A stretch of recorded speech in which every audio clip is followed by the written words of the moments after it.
An employee at a Lafayette business is still recovering at an Indianapolis burn unit after an explosion left him badly injured. Meanwhile, investigators continue to look into what caused the fire and the extent of the damage. News 18's Joe Paul spoke today with the Lafayette Fire Department. He joins us live near what's left of the Indy Scale building with an update. Joe?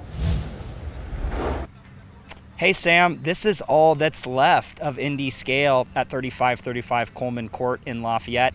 After an explosion Monday morning, one employee was inside the building at the time and was badly burned. Authorities have identified him today as 41-year-old Steve Hansel. He was airlifted to a burn unit at Eskenazi Hospital in Indianapolis, where he's in critical but stable condition.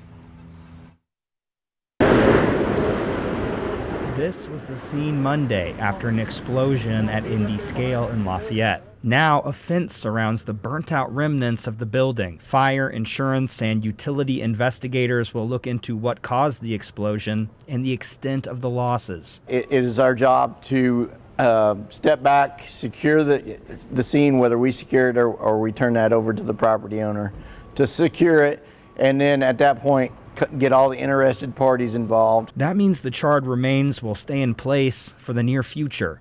Assistant Fire Chief Brian Alkire wants to know if the fire was caused by a gas explosion. There's sewer gas, there's natural gas, there's propane gas.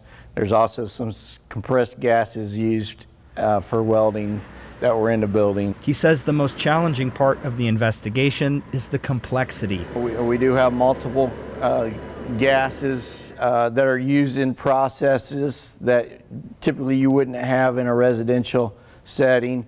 The size of the structure plays into that. Lafayette hasn't seen a fire of this size and scale for years. Alkire credits that to the fire department's fire prevention and code enforcement efforts. And that's really key to this community. Why we have a low rate of commercial fires is because the fire department's strong enforcement division going out there, identifying hazards before they happen and taking care of them.